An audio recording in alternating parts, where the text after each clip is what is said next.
Haleluya, puji Tuhan. Shalom. Shalom Bapak Ibu Saudara semuanya. Apa kabar hari ini? Bersama Yesus luar biasa. Kita ada di hari yang baru, dan di hari ini kita akan sama-sama memuji menyembah Tuhan untuk mengawali hari kita. Dan kita akan belajar sesuatu yang dahsyat. Amin. Dari itu yuk sama-sama kita siapkan hati kita sembah Tuhan.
berbicara ya Tuhan, lewat setiap kami ya Tuhan. Urapi, biar kiranya ya Tuhan, apapun yang kami katakan ya Tuhan, itu boleh menjadi rema ya Tuhan. Rema yang dilakukan dalam kehidupan setiap kami, baik kami yang berbicara maupun yang mendengarkan. Kami percaya Tuhan, Engkau hadir, Engkau yang melawat setiap kami, bahkan yang di rumah-rumah. Terima kasih ya Tuhan, di dalam nama Tuhan Yesus. Haleluya. Amin. Puji Tuhan. Sekali lagi shalom Bapak Ibu Saudara. Shalom juga bagi yang sudah hadir di tempat ini, yang akan menemani saya dan juga Talita untuk berbagi dengan kita gitu ya. Nah, jadi di hari ini spesial banget karena kita akan membahas seperti lagu yang tadi kita naikkan gitu ya, seperti Bapak sayang kepada anak-anaknya, karena hari ini kita mau bahas tentang keluarga. Wah, dahsyat ya. Dan turas pekan kali ini diambil dari salah satu khotbah minggu yang berjudul tentang warisan kehidupan. Wah, dahsyat banget nih. Ngomongin tentang warisan itu kan kayaknya sesuatu yang sangat dipikirkan banget gitu ya sama orang tua. Tapi sebenarnya kita mau belajar nih, apa sih yang harus diwariskan? Apakah hanya tentang harta? Karena kan warisan biasanya melulu tentang harta ya. Tapi hari ini kita mau kulik lebih dalam, sebenarnya apa sih yang harus diwariskan gitu ya. Oke, kalau gitu ya, mungkin aku mau bahas dulu nih sedikit pembukaannya nih sebelum kita masuk lebih dalam. Nah, mungkin kita baca dulu deh di ayatnya, Galatia 6 ayat 7 sampai dengan yang 9. Nah, mungkin aku boleh minta tolong sama sebelum itu kita kenalin juga dulu nih ya. Kita kenalkan dulu nih. Jadi di sini ada saya, Monica, biasa dipanggil Mone, dan di sebelah saya ada saya Talita. Oke. Selanjutnya narasumber kita Uli. Oke. Dan bersama dengan anak-anaknya yang luar biasa, Deren dan juga Ivan. Oke, sebenarnya ada satu lagi ya, cuman kali ini karena tempatnya terbatas gitu ya, jadi bertiga aja. Oke, aku minta tolong sama Ivan, boleh dibacakan dari Galatia 6 ayat 7 sampai dengan yang 9. Jangan sesat. Allah tidak membiarkan dirinya dipermainkan. Yes. Karena apa yang ditabur orang, itu juga yang akan dituainya. Sebab barang siapa menabur dalam dagingnya, ia akan menuai kebinasaan dari dagingnya. Tetapi barang siapa menabur dalam roh, ia akan menuai hidup yang kekal dari roh itu. Jangan kita jemu-jemu berbuat baik, karena apabila sudah datang waktunya, kita akan menuai, jika kita tidak menjadi lemah. Amin. Wah, dahsyat. Jadi berdasarkan ayat tadi gitu ya, itu berbicara tentang tabur tuai gitu ya.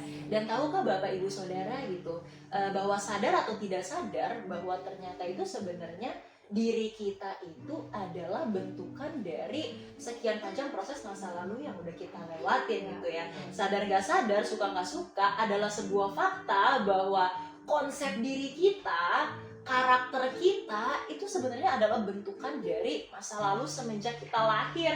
Bahkan dari di perut ya Bu, dari di perut, dari kita lahir gitu ya, terus dari masa kecil sampai dewasa, itu yang akan membentuk konsep diri kita tuh seperti apa begitu. Nah, kenapa hal ini jadi penting begitu? Karena keluarga itu memainkan peran yang sangat besar, sangat amat besar. Karena sebagian besar waktu anak itu bersama dengan keluarganya. Walaupun nggak bisa dipungkiri anak sekolah dan segala macam, tapi waktunya di rumah itu bersama dengan keluarga begitu. Nah, makanya di sini kita akan bahas nih perannya orang tua. Karena apa yang ditabur orang tua, seperti ayat yang tadi bilang, itu juga apa yang akan dituainya. Akan sangat berdampak, akan jadi seperti apa nih anak-anaknya. Oke, kalau gitu gimana nih Kak Talita? Aku setuju banget sih sama pendapat Mone. Karena aku pun merasakan gitu, kalau misalkan aku sekarang tuh karena orang tua aku gitu, apa yang diajarkan orang tua aku dari dulu gitu, dalam hal apapun, seperti di sekolah gitu kan, maksudnya pelajaran gitu kan, PR itu, terus juga untuk sikap dan lain-lain itu semua dari orang tua. Pendapat Mone sendiri bagaimana tentang itu? Haleluya. Sebelumnya saya mengucapkan terima kasih buat kesempatan yang diberikan kepada saya tentunya. Kalau dibilang keluarga yang ini ya, kita semua dalam proses belajar ya. Saya juga bukan orang yang sempurna, keluarga kita juga bukan yang sempurna, tapi kita percaya Tuhan yang akan memberikan kita kemampuan untuk menjadi lebih baik gitu ya. Terima kasih buat kesempatan ini ya. Kalau saya pribadi setuju sekali, memang harta warisan yang kita bisa berikan itu tidak semata-mata dari harta, tapi lebih pada warisan kehidupan. Contohnya dari kebiasaan-kebiasaan kita, perilaku kita, tingkah laku kita. Itulah yang akan kita wariskan. Karena apa? Kita sebagai orang tua, terutama ibu ya. Saya pribadi kan seorang ibu ya. Kita kan pasti punya kerinduan untuk anak-anak itu tumbuh lebih baik dari kita, ya kan? Jadi gimana kita bisa melihat anak-anak kita baik kalau kita juga tidak memberi contoh atau teladan yang baik, gitu kan? Seperti ada pepatah yang mengatakan buah jatuh tidak jauh dari pohonnya, gitu kan? Ya, itu pepatah bukan sekedar pepatah, tapi memang kenyataannya banyak yang seperti itu kan. Jadi anak-anak itu akan tumbuh seperti orang tuanya, bahkan mungkin jauh lebih baik atau bahkan lebih buruk dari orang tuanya. Nah, seperti itu ya. Kita baca dulu yuk, di ayatnya ada tuh di Ulangan 30 ya. Ulangan 30 ayat 9. Oke, saya baca boleh ya? Boleh. Tuhan Allahmu akan melimpahi engkau dengan kebaikan dalam segala pekerjaanmu, dalam buah kandunganmu, dalam hasil ternakmu, dan dalam hasil bumimu. Sebab Tuhan Allahmu akan bergirang kembali karena engkau dalam keberuntunganmu, seperti ia bergirang karena nenek moyangmu dahulu. Amin. Ya, kita juga percaya bahwasanya kita ada itu juga karena warisan dari orang tua kita atau bahkan nenek moyang kita. Bahkan kalau kita kadang-kadang kan tahu ya, ada yang namanya dosa keturunan ya. Nah, kadang-kadang itu tidak serta-merta ini dosa keturunan itu kalau kita sebagai orang percaya bisa kita patahkan. Amin. Kita patahkan, bahwasanya kutuk-kutuk keturunan itu kita patahkan. Biar itu tidak turun kepada kita, bahkan untuk ke anak cucu kita, gitu ya. Jadi karena kita tidak tahu dari mungkin nenek moyang kita atau orang-orang terdahulu kita gitu, yang mungkin kadang-kadang ada yang penyembahan berhala atau segala macamnya gitu kan. Nah, itu kewajiban kita yang sudah mengenal Tuhan itu harus kita patahkan. Gitu.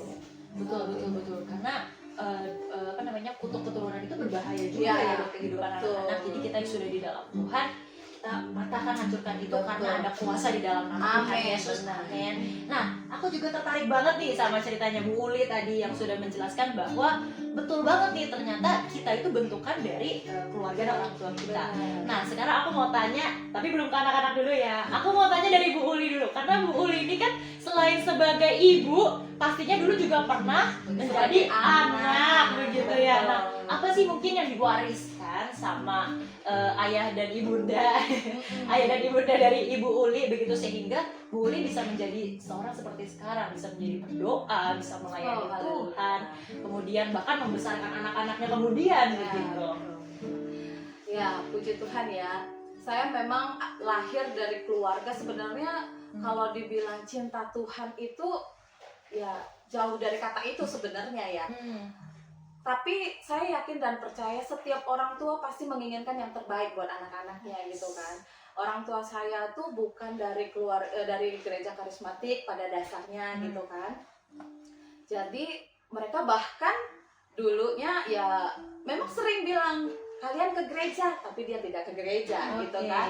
Tapi saya yakin dan percaya kalau saya bisa sampai saat ini itu juga karena doa orang-orang tua kita ya gitu kan.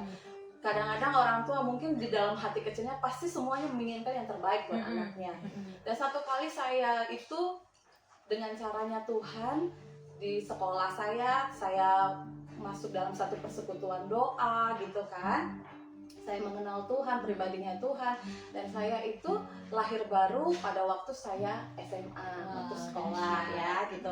Dan puji Tuhannya, walaupun banyak rintangan juga yang pastinya gitu ya, orang tua awalnya juga tidak setuju, tapi karena ada perubahan karakter kita gitu kan, ada sesuatu hal yang baik yang dilihat dari orang tua, dari kita oleh orang tua kita, lama-lama mereka justru ikut gitu. Karena ya kita juga sebagai anak juga bisa doakan orang tua dong gitu kan, kita doakan mereka gitu kan. Jadi ya puji Tuhan, sebelum mereka mengakhiri hidup mereka, mereka sudah di dalam Tuhan gitu. Ya jadi, tapi ya puji Tuhannya, kalau kita yang sudah di dalam Tuhan, seperti saya pribadi, saya punya keluarga, saya punya anak-anak, saya ingin membentuk mereka memiliki karakter seperti karakter Kristus juga kan. Ya itu dimulai dari kita pribadi. Itulah yang kita turunkan sama mereka ya, walaupun tidak semudah membalikan telapak tangan ya, walaupun kita udah memberikan contoh atau teladan ya, tapi biar aja seiring berjalannya waktu Tuhan yang memberikan mereka hikmat untuk memilih, untuk melakukan apa yang Tuhan mau, seperti itu. Jadi gimana Kak Talita? Tadi Budi kan sempat bilang kayak karakter sama perilaku biasa untuk sehari-hari gitu yang diajarkan untuk anak-anak tuh kayak gimana sih Bu? Oh, seperti ini ya. Kalau saya pribadi itu contohnya ya, walaupun kita tuh enggak, kalau anak-anak sekarang itu makin, kalau semakin kita omongin justru kadang-kadang nggak melakukan. Tapi lebih ke ya contoh yang kita lakukan aja pasti akan mereka tiru gitu. Contohnya kalau contoh yang nggak baik contohnya itu paling cepat ditiru. Misalnya gini, kalau kita orang tua sering menunda pekerjaan, mereka akan lebih lagi sering menunda pekerjaan gitu. Atau kalau kita lebih banyak main handphone, mereka akan jauh lebih banyak lagi main handphone gitu kan. Ini jadi peringatan buat para orang tua. Iya benar. Jadi kadang-kadang capek kita ngomongnya, Ivan jangan main handphone, dia main handphone karena mungkin dia ngelihat lah mamiku juga main handphone, mungkin gitu ya gitu. Tapi ada baiknya memang kalau saya tuh lebih gini, ya udah biar mereka tuh melihat, ya memang tetap juga kita nasihati. Orang tua menasihatin tuh gak cukup 1 kali, 1000 kali mungkin ya gitu ya kan, karena setiap hari itu pasti akan kita omongin gitu. Ya ibaratnya jangan bohong, kalau di sekolah jangan nyontek ya. Betul. Mau nilainya bagus nggak bagus, pokoknya jangan nyontek gitu. Makanya seperti yang tertulis dalam Ulangan 6 ayat 5-9 ya, kalau boleh aku bacakan, kasihilah Tuhan Allahmu dengan segenap hatimu dan dengan segenap jiwamu dan dengan segenap kekuatanmu. Nah ini yang menarik. Apa yang kuperintahkan kepadamu pada hari ini haruslah engkau perhatikan, haruslah engkau mengajarkannya berulang-ulang kepada anak-anakmu dan membicarakannya apabila engkau duduk di rumahmu, apabila engkau sedang dalam perjalanan, apabila engkau berbaring dan apabila engkau bangun. Haruslah juga engkau mengikatkannya sebagai tanda pada tanganmu dan haruslah itu menjadi lambang di dahimu. Dan haruslah engkau menuliskannya pada tiang pintu rumahmu dan pada pintu gerbangmu. Amin. Jadi mungkin ini peringatan kepada orang-orang tua begitu ya. Kalau punya anak mungkin melakukan hal yang tidak sesuai dengan firman Tuhan, itu harus segera diberesin gitu ya. Harus dikasih tahu berulang-ulang. Bahkan saya mungkin anaknya udah bosan kali ya dengerinnya. Tapi memang seperti kata firman Tuhan, sampai itu benar-benar melekat di hatinya anak-anak, di pikirannya anak-anak, sehingga itu jadi apa ya, di alam bawah sadar mereka pun mereka ingat gitu bahwa ketika mereka menghadapi suatu tantangan yang mereka harus memilih antara kehendak Tuhan atau bukan, mereka ingat perkataan orang tuanya yang berulang-ulang itu, kira mereka bisa melakukan yang benar. Ya saya ada contoh tuh Nek. Oh, gimana tuh? Menarik Ya, nih. ada contoh misalnya nih, contoh nih anak saya yang nomor 2 ini. Wah, coba say hi dulu dong, Deren. Ini kalau misalnya Deren tuh, dia kan paling senang main bola ya. Oke. Tapi dia paling tidak senang menerima kekalahan. Oke. Kalau dia menang, dia berhasil, dia akan bangga, happy. Tapi giliran kalau dia kalah, dia akan marah, ngambek, atau bahkan bilangnya aku mau main lagi gitu kan. Nah, jadi dari dalam hal-hal seperti itu saya tuh sering ingetin juga itu berulang-ulang. Misalnya Deren, kalah itu baik, nggak apa-apa, biar kita memacu lebih lagi, biar nanti satu waktu Tuhan berikan kamu keberhasilan. Amin. Seperti itu ya kan. Jadi kita ya memang sama anak itu nggak boleh cemu-cemu gitu, untuk mengingatkan Sabar gitu ya. Nah, aku penasaran nih sekarang dari Darren-nya. Kan tadi mama bilang mama sering banget nih nasehatin kamu tuh tentang hal itu. Perasaan kamu tuh gimana waktu dinasehatin sama mami? Waktu dinasehatin itu awalnya mama nih tahunya ngingatin aja, ngingatin aja mulu. Tapi itu awalnya kan. Terus selanjutnya? Tapi semenjak udah mulai sekarang udah keinget kalau kalah udah nggak usah ngambek, nggak usah marah. Nah karena udah ngingat terus itu ya, jadi kalau kalah udah biasa aja. Wah, dahsyat. Berarti mami ini berperan sangat besar ya waktu kamu lagi kalah, kamu bisa tetap bersuka cita. Wah, mantap. Nah, mungkin ini kan tadi sama anak yang nomor 2 nih, Bu. Kalau sama anak yang nomor 1 gimana, Bu? Mungkin ada kisah-kisah menarik gitu. Ya, saya itu ya ini ya sebenarnya saya puji Tuhan banget punya anak saya yang paling besar ini gitu ya. Ya walaupun dia jangan besar kepala ya, tapi saya entah mungkin bukan cuma anak yang pertama ya, kedua, ketiga tuh punya karakternya masing-masing, punya kelebihan masing-masing gitu kan. Tapi ya itu mungkin karena ya saya yakin bukan karena doa-doa saya juga gitu kan, tapi semua karena Tuhan ya. Karena sejak mereka ada dalam kandungan itu papanya selalu tumpang tangan setiap pagi doain gitu. Kita Dari selalu kandungan ya, mulai dari kandungan, mulai dari Masih pertama kali kita tahu saya mengandung gitu, kita sampai lahirannya gitu kan, itu selalu kita tumpang tangan gitu, selalu kita minta semua yang terbaik. Setiap orang tua pasti doanya yang terbaik ya sama anaknya gitu. Dan saya puji Tuhan banget gitu ya, walaupun ya memang dia tidak sempurna, pasti masih banyak juga di sela-sela kelakuannya, sikap lakunya pasti ada aja yang ini, tapi saya puji Tuhannya dia paling mudah dan paling bisa saya andalkan sebenarnya gitu ya. Anak pertama juga Ya mungkin karena anak pertama dan tuntutannya juga jauh lebih besar sama dia gitu ya gitu. Jadi dia tidak terlalu sulit untuk memahami apa yang kita bilang sebenarnya gitu. Ya dan yang memang pastinya kita juga sebagai orang tua tuh harus sabar. Harus sabar menghadapi ya dengan karakter yang berbeda-beda. Aku tuh pernah ngobrol nih, Kak Talita, sama Ivan. Aku pernah ngobrol beberapa hari yang lalu tuh aku pernah tanya, apa sih sebenarnya yang paling kamu yang kamu teladani dari papa mamamu yang sekarang kamu lakukan?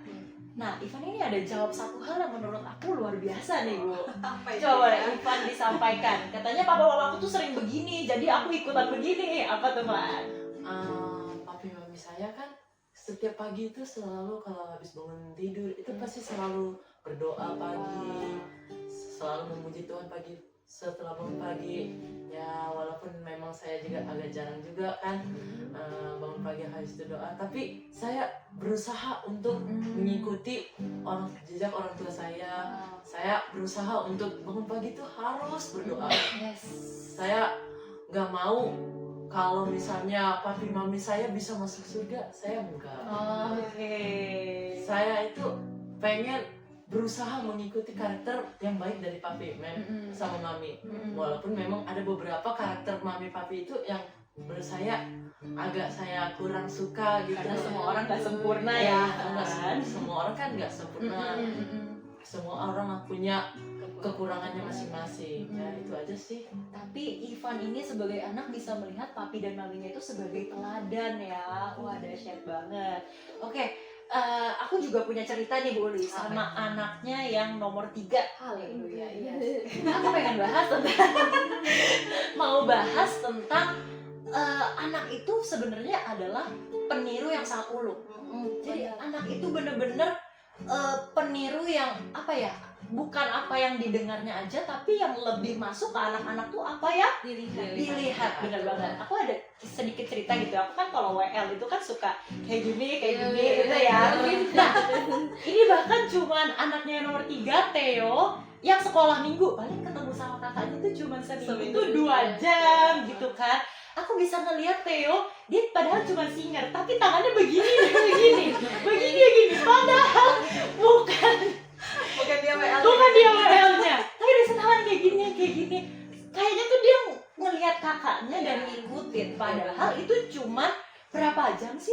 sekolah minggu sama kakak-kakak pembina tuh paling diajarin tuh cuma berapa lama, tapi ternyata itu sesuatu yang bisa apa ya, membekas di pikirannya anak-anak dan mereka ngikutin gitu. Kayaknya ada peribahasa juga nih, mau bacakan satu peribahasa yang menurut aku harus kita ini ya, apa namanya, banyak kita dengar juga. Guru kencing berdiri, murid kencing berlari. Jadi apa yang dibuat sama orang tua, keluarga, orang-orang terdekat anak, itu bahkan anak bisa ngelakuin jauh lebih parah atau jauh lebih baik gitu ya. Nah, apalagi sekarang aku ngelihat kayak anak-anaknya Bu Uli juga udah mulai jadi WL, udah mulai jadi singer, dan aku percaya itu juga karena turut andil dari papa mamanya yang juga sekarang melayani sebagai WL dan singer, sebagai imam pemuji dan penyembah Tuhan. Amin. Oke, kalau gitu sekarang pertanyaannya nih Bu Uli. Ini kan dari tadi kita bahas tentang orang tua harus jadi teladan, kemudian anak itu peniru yang sangat ulung gitu ya, apa yang dilihat. Nah, menurut Bu Uli ini warisan apa aja sih sebenarnya yang seharusnya kita turunkan kepada anak-anak? Selain mungkin harta ya, mungkin itu nomor sekian, tapi yang terutama itu apa Bu Uli? Ya, terutama itu warisan iman ya. Kalau menurut saya itu, karena kalau dibilang harta jauh masih banyak orang yang jauh lebih punya, ya lebih punya, lebih segala-galanya lah dari kita gitu. Tapi yang lebih penting itu bagi saya warisan iman, karena untuk menghadapi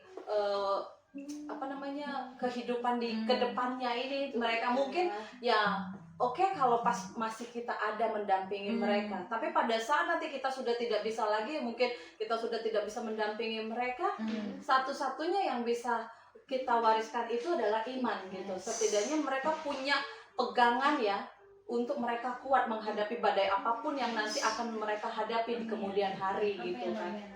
Kalau saya bilang gini, saya puji Tuhan mereka itu ada dalam lingkungan gereja ya, saya bilang gitu. Mereka sering baca gemar juga, walaupun ya memang ya sebatas yang mereka bisa gitu. Ada yang kadang-kadang juga mau ada bolong-bolong gitu kan, tapi ya setidaknya kadang-kadang kita bilang udah baca belum? Udah. Kadang-kadang kita nggak ngingetin, mereka baca sendiri juga ya, puji Tuhan gitu kan. Saya yakin dan percaya walaupun saat mereka baca mungkin mereka tidak mengerti, tapi kalau dibaca terus-menerus, Roh Kudus yang akan memberikan pengertian bagi setiap mereka gitu kan. Jadi saat mereka menghadapi persoalan, mau dalam kehidupan mereka di sekolah, di lingkungan, atau bahkan di pergaulan mereka, ya saya percaya Roh Kudus yang bisa menjaga mereka 24 jam gitu ya, yang bisa membuat mereka imannya tetap kuat berpegang sama Tuhan, seperti itu. Oke, yang pertama tadi warisan iman ya, karena penting banget untuk masa depannya anak-anak, karena dunia ini bukan semakin baik, tapi firman Tuhan bilang dunia ini semakin jahat ya. Makanya anak-anak tuh perlu punya satu pegangan gitu ya, pegangannya hanya Tuhan Yesus. Oke, selanjutnya apa Bu? Yang kedua apa Bu?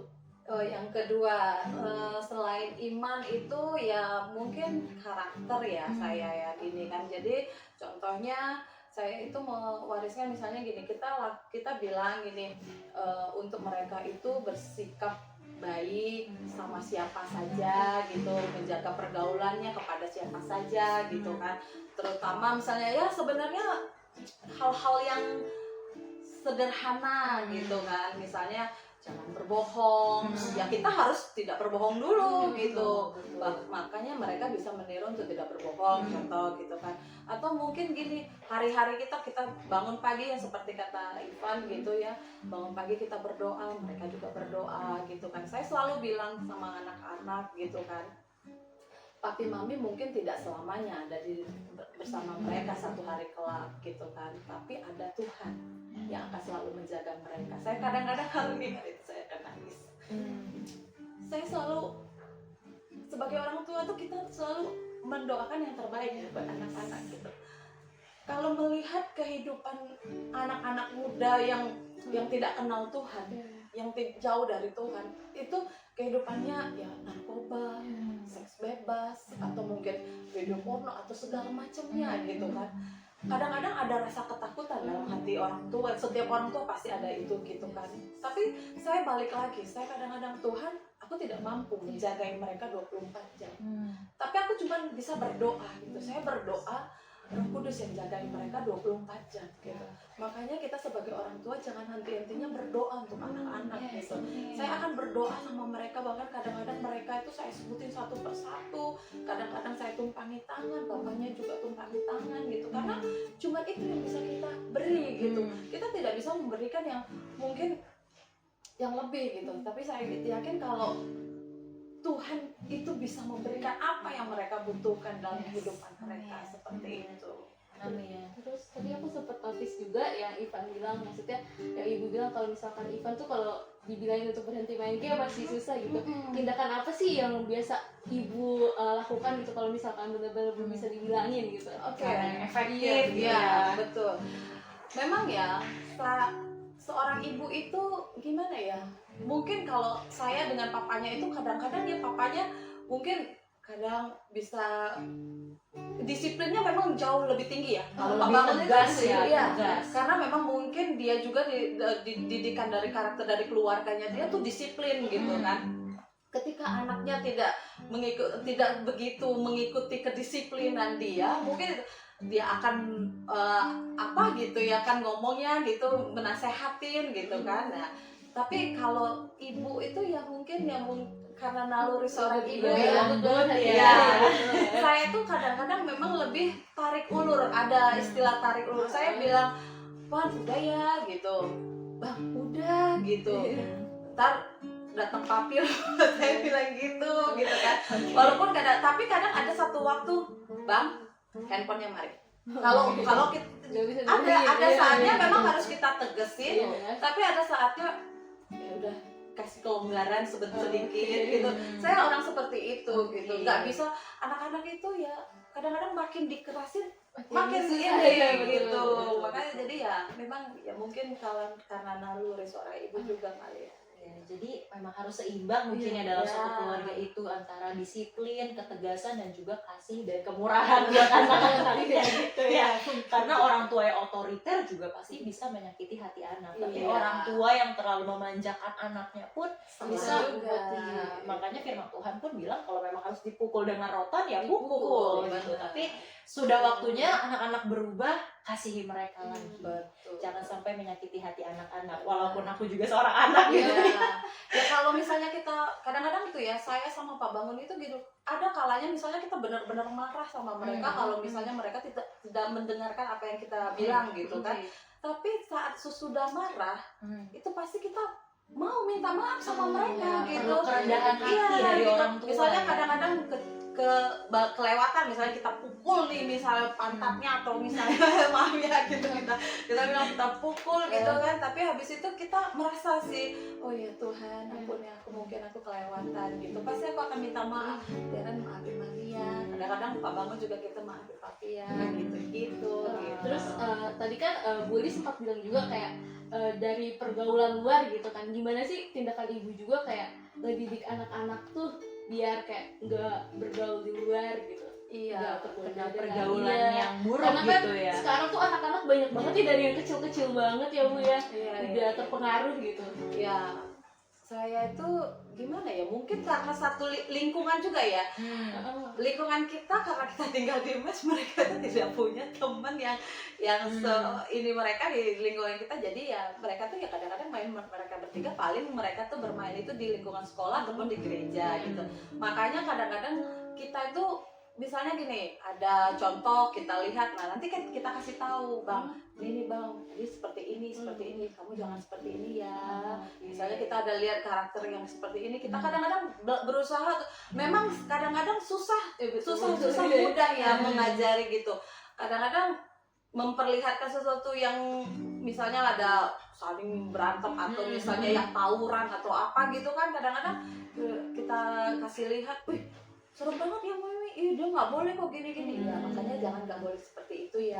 Jadi dari contoh-contoh nyata yang ada di sini yang kelihatan langsung itu dikasih selipan-selipan value-value iya. gitu ya. Terus lingkungan itu juga ngaruh banget Iya, ya. betul Benar. banget. Jadi harus pilih-pilih lingkungan yang baik. Betul. Oke.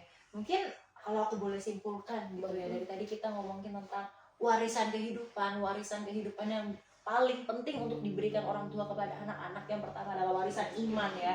Pertama, warisan iman supaya anak-anak punya pegangan ketika mereka nanti masa depan melewati badai kehidupan, mereka tahu bahwa pegangan mereka hanya Tuhan Yesus. Dan yang kedua adalah warisan cara hidup yang benar, bagaimana seorang orang tua begitu ya harus bisa menjadi teladan buat anak-anaknya, karena anak-anak itu melihat dan melakukan apa yang dilakukan sama orang tuanya. Tapi di sini aku juga mau encourage buat anak-anak yang mungkin punya orang tua pastinya nggak sempurna gitu ya, dan mungkin merasa bahwa orang tuaku belum bisa jadi teladan gitu. Tapi nggak menutup kemungkinan bahwa kehidupanmu juga bisa bergantung kok sama Tuhan Yesus. Karena ayat firman Tuhan bilang, sekalipun ayahmu dan ibumu meninggalkan engkau, Tuhan tidak pernah meninggalkan engkau. Amin. Dan nggak menutup kemungkinan gitu ya, karena banyak juga kisahnya mungkin tadi seperti Bu Uli dari keluarga sebelumnya juga mungkin orang yang dekat Tuhan, bukan orang-orang yang dekat dengan Tuhan, tapi Bu Uli sekarang bisa kok jadi orang yang cinta Tuhan, selain karena memang Tuhan yang berperkara begitu ya. Nah, jadi sekalipun demikian, orang tua yang sekarang udah di dalam Tuhan tetap harus memperjuangkan yang terbaik. Karena anak-anak itu tanggung jawab ya. Oke, kalau gitu mungkin ada tambahan dari Kak Talita, Bu Uli, Ivan Deren, mau sampaikan sesuatu? Mau sampaikan buat teman-teman, buat para orang tua, ada pesan buat para orang tua. Jangan begini ya papi mami. Ada mungkin? Kalau dari aku sendiri sih ya, Gimana? sebagai anak tuh kita kan nggak bisa pilih orang tua gitu ya, nggak bisa pilih gitu dilahirkan di keluarga mana gitu, ibu mana, papa mama mana gitu.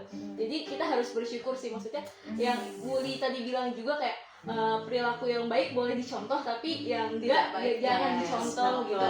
Dan orang tua juga nggak sempurna gitu, baru pertama jadi orang tua gitu.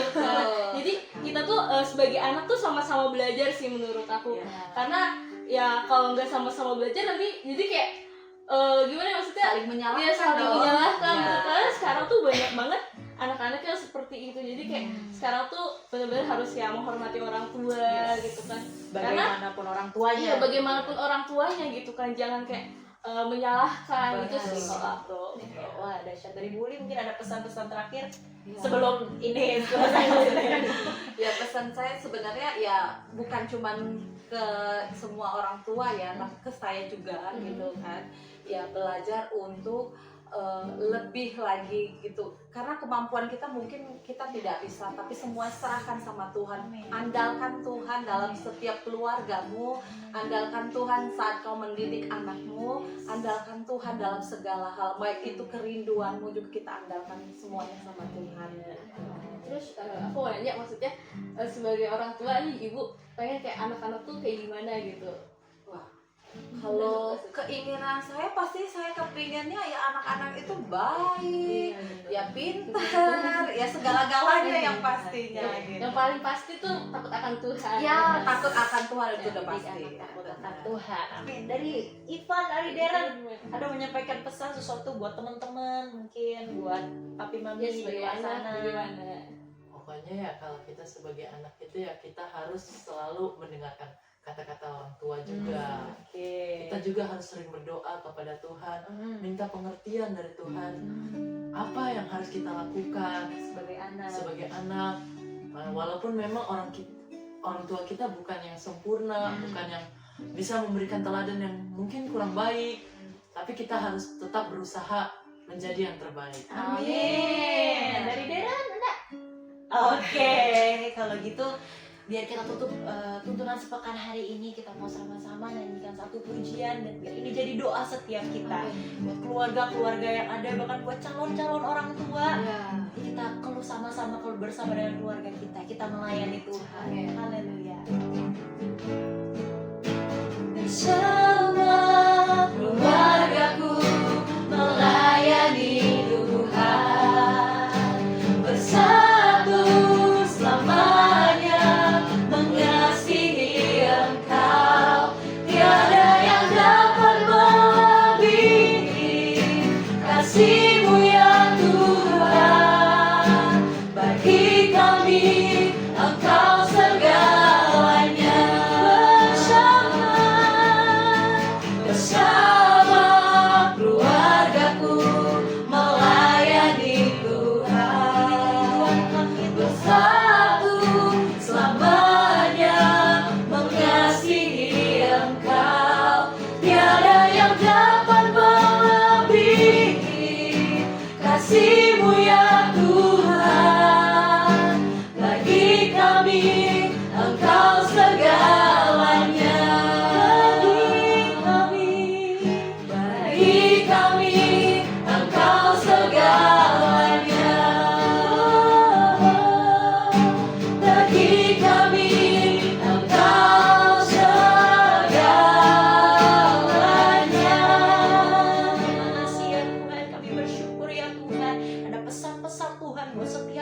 keluarga yang sedang mendengarkan dan menyaksikan. Kami percaya ya Tuhan, setiap keluarga-keluarga yang menyaksikan akan mengalami keluarganya diberkati, keluarganya dipulihkan, bahkan keluarganya dipakai Tuhan untuk menjadi berkat buat keluarga-keluarga yang lain. Dan kami akan melihat banyak orang menjadi percaya karena keluarga kami. Banyak orang menjadi percaya akan kebaikan Tuhan. Banyak orang akan menjadi percaya akan kedahsyatan Tuhan Yesus melalui setiap keluarga yang ada. Ini setiap kami ya Tuhan, murid-muridnya Tuhan yang ada dalam keluarga-keluarga. Kami minta sekali lagi berkati keluarga kami, berkati orang tua maupun anak-anak kami ya Tuhan. Dan kami berdoa ya Tuhan, kami serahkan keluarga kami, seluruh kehidupan kami ke dalam tangan-Mu. Di dalam nama Tuhan Yesus, haleluya, amin.